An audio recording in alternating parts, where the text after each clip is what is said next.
সুনামগঞ্জ সদরের মঙ্গলকাটা থেকে হাসাউড়া পর্যন্ত ১০ কিলোমিটার সড়ক গত বছরে মেরামতের উদ্যোগ নেয় স্থানীয় সরকার প্রকৌশল অধিদপ্তর। প্রায় ২ মাস আগে শেষ হয় প্রকল্পের কাজ। তবে এরই মধ্যে সড়ক জুড়ে দেখা দিয়েছে গর্ত।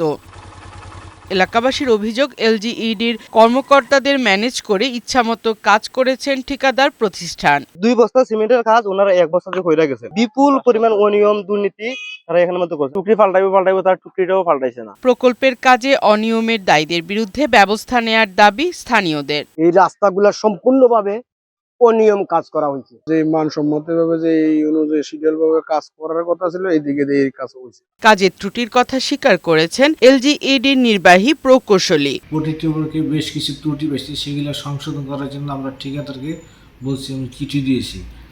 আর এই সড়কের সারফেস ক্ষেত্রে কিছু কিছু জায়গায় আনরিলেশন দেখা দিয়েছে। সেই আনরিলেশনগুলো আমরা ঠিক করার জন্য ঠিকাদারকে নির্দেশনা দিয়েছি। ফারহানা শিমু, বৈশাখী সংবাদ।